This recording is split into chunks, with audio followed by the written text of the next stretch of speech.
feel like my delts are going to grow today if I do this. Like, thanks. Thanks for that intellectual opinion.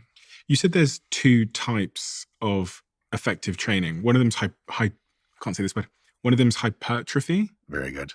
And the other one is periodization. So periodization is the scientifically based organization of any kind of training that you want. Okay. Hypertrophy training is a type of training. It's just muscle growth training. It's like a fancy fucking science word for just getting more jacked, putting on muscle. That's the technical definition of hypertrophy. And when you train for hypertrophy, you can do it kind of like by feel and more or less at random, and you'll get pretty good results in most cases. But to get your best results, you want that training to be periodized. Periodization is the scientific approach to how to organize your training to get sort of roughly three things. Some of these are a bit more for athletes and not regular people. Get the best results that you can, peak at an appropriate time, abs for summer, and minimize injury risk. And taking all the science that we know, that plan that you've made because you did it in an evidence-based fashion, that is now what is considered a periodized plan. So that's how those two concepts relate to each other. What do I need to know about hypertrophy in order to be able to achieve it? Is there anything really foundational? Because I think everyone wants a bit of muscle growth. Yeah. I think I spend too long in the gym. I think I could be much more efficient when I'm training. What would you recommend that I start thinking about as foundational principles when it comes to hypertrophy muscle growth? One is specificity. It's the most important principle in all of sport training and exercise science is what am I here for? What do I want? Because you can do a bunch of exercises in the gym and you're like, that was great. And someone's like, are you getting the results you like? And you're like, well, what I want is a bigger bicep. Like, how many bicep exercises do you do? Like, I think upright rows, maybe. So I want a bigger bicep. If we just focus on me getting Stephen Bartlett a bigger left bicep. So specificity is telling yourself, okay, I want bigger biceps and whatever XYZ other muscles. Then we move in to the principle of overload, which means you have to challenge yourself. If most of your sets, someone else watching them can't tell if you're warming up or doing what's called a working set, like a real set, you have a problem. So towards the end of all of your sets, either the weights are slowing down, or even if it's the same speed, to you, they feel perceptively harder. You know, you do this, and in a couple reps, you're like, "Urgh." That's what you want. Every real working set should be challenging. You should be approaching every real set with just a teeny dose of trepidation. Like, oh boy, here we go. I'm going to have to try. Once you have that. And a set is a group of repetitions. Correct. So if I do 10 repetitions, that's one set. One set. Okay. Yeah. And so your sets have to be sufficiently heavy. Anything between roughly 5 reps per set and 30 reps per set, where the last few reps are getting close to you not being able to use good technique and lift the weights, check plus. So there's not a perfect amount of repetitions to do. There is. It's a trade secret, and I'd have to say it off camera to you. But, okay. NDA to sign. Okay, we're off camera. All right, great. So it's 17. There's just tons of contextual nuance kind of stuff. Some people, some of their muscles will respond better to sets of 5 to 10. Other folks, even the same person could have muscles in their body that really respond better to sets of 20 to 30 and everything in between. But generally you get in the exercise science data, you'll have a group of people training for sets of roughly 5 reps, and another group training for sets of roughly 30 reps. And their change in muscle growth over 8, 12, 16 weeks is statistically undifferentiable, which means if I delabel the groups and you don't know which one's which, you can't actually tell me who trained with higher reps or lower reps. For muscle growth, it's roughly the same. That's so crazy. We're using the same weight. I'm guessing. No, different weights. Different weights. Okay. A weight that is challenging for 5 reps is much heavier than a weight that is challenging for 30. Okay. So I do wonder this all the time when I go to the gym. I wonder if I should be doing, 30 reps of 10 kg on my bicep, or I should be doing 10 reps of 20 kg. They're both right answers. No wrong answers there. And they both have the same chance of growing my muscles, as long as the strain that I experience subjectively is difficult at the end of those sets. Correct. Okay, interesting. Which is really good news, because that's like another thing you don't have to worry about. Which means at home I can get any range of weights versus having to get really, really big ones to grow my muscles. As long as they're not so tiny that you're on rep number 45 and you're like, I could just do this for forever. Or they're not so enormous that you're like, I can't really even do 2 reps of this. Anything between roughly 5 and roughly 30 reps, challenging, is really, really good. How many sets and how often do I have to visit the gym to get this bicep to grow? That answer depends on how much you've been doing before. Okay. But if you're new to the gym, 2 sessions a week with 2 to 3 sets per session for your biceps is something that's going to cause months and months and months of consistent progress. Really? Can you do more? Yes. Do you have to do as a beginner? No. Eventually, as a more advanced person, do you need to do more sets and perhaps more sessions to get consistently better results? Yes.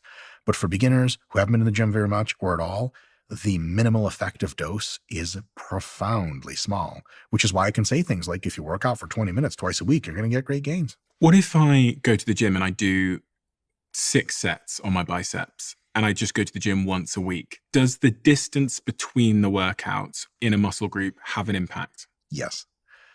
Once a week training gives you good results, but twice a week training for the same muscle gives you notably better results. Training 3 times a week versus twice, training 4 times a week versus 3 times, training 5 times a week versus 4 times is an exponentially de-escalating amount of impressive differences. So 1 time a week works. It'll get you results. 2 times a week gets you like 1.5 times the results, like way better. 3 times a week is like another little bit more results, still notable. 4 times a week is like, you got to be training for a while to notice the difference between 3 and 4. 4 and 5 is contextual and nuanced, and I can't actually tell you that categorically 5 days a week is better than 4. There are some things I would have to know about your plan and everything else to make that conclusion. So really, I want to be aiming at twice a week per muscle group. Twice is our minimum. 2 to 4 times a week is what I say is kind of the best overall recommendation per muscle group. And if you train all of your muscles together at the same time, a whole body workout, which most people in the realm of just, I'm busy and I can't train a lot, it would be all of the major muscles of your body in the same session, twice or 3 times or 4 times a week. And that is an awesome beginner fitness plan. What's going on in my muscles that's encouraging them and making them grow? And when are they growing? Is it when I go to bed at night? Is it when do they grow the minute that I curl the dumbbell? What's actually going on? Because sometimes understanding what's actually going on inside helps me to think through and change my behavior. Yeah. So the primary stimulus for muscle growth is there are molecular machines in your muscles, in your muscle cells, and they are designed to detect the presence of tension. And when your muscles generate tension, the molecular detector machines go, ooh, we got tension here. And they start saying to other parts of the cells like, hey, let's get this muscle growth thing started. Started, not happening, started. It's a stimulus of muscle growth. There are a couple of other mechanisms which might/probably have an effect. And that a couple of them are metabolite sequestration, which is a very fancy way of saying the burn. You know, at the end of a set, you're like, the metabolites, the byproducts of training, if they accumulate to high levels, it's been shown in tons of animal studies and a few human studies that like mechanistically, they might also tell the molecular machinery that grows muscle for you again later to, hey, get the muscle growth process. Another one is the pump. So, you do a couple sets of biceps. And you're like, oh my God, what's going on here, baby? Flash it at some girl. She runs away as usual. And the actual cell swelling itself might play a causal mechanistic role in generating more muscle growth. But we know it's probably at least 80% of the muscle growth anyone will see is because of those receptors for tension. Muscle growth, as soon as you leave the gym, is a negative because the gym is catabolic. It breaks down your muscle. Actually training breaks down more muscle than it builds. However, as you go home and you start eating food, protein, carbs, fats, and you have several meals per day and you're resting, when the food's coming in, several hours after training begins, if you measure muscle growth consistently, which is real difficult to do, they don't do it super often. You have to keep people in a laboratory. You have to do radioactive tracers and measure all this weird stuff. Every couple of hours they measure, the amount of muscle growth that's going on in the biceps goes up and up and up and up. And it usually peaks about half a day to a day and a half after you lift, depending on how hard you went. If it's a pretty easy workout, it peaks a little sooner and dives and drops off about a day or two later. If you train really crazy hard, it'll peak like a day and a half later, and then half a week later, it'll drop off back to baseline levels. But it's this really smooth curve. And you're growing muscle at every single point under that curve. So when you say, is it while I'm sleeping? Is it while I'm eating? Is it while I'm resting? The answer is all of those, except it's not at the gym. You don't grow muscle at the gym. You give yourself a signal to grow muscle at the gym. And then what you do outside of the gym matters. So some people train really hard. They don't eat right. They don't eat enough protein. Their sleep is total, insert bad word here. And their stress levels are just totally psychotic. They train hard. And then week after week after week, they're like, not seeing any results. Well, the results are actually created when you're resting, when you're sleeping, when you're eating nutritious food.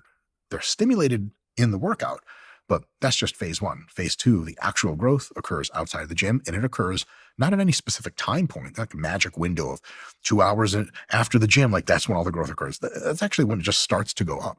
It's for days afterwards. So if you train twice a week, you train on Monday, you're growing a lot of muscle on Monday night.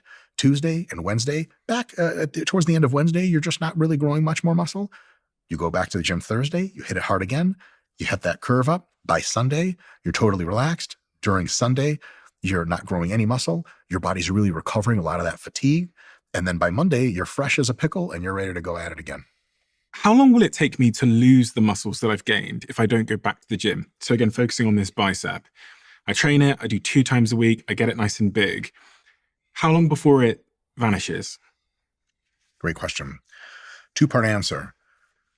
Part one is within about 2 weeks of not training it, the first reduction in muscle that is detectable by modern machinery occurs. So if you don't lift for 2 weeks and we put you in an MRI scanner or a DEXA scanner, let's say a week and a half you don't lift, I can't tell. You're not really losing any muscle yet. You're just going insane. And so me personally, I'm like,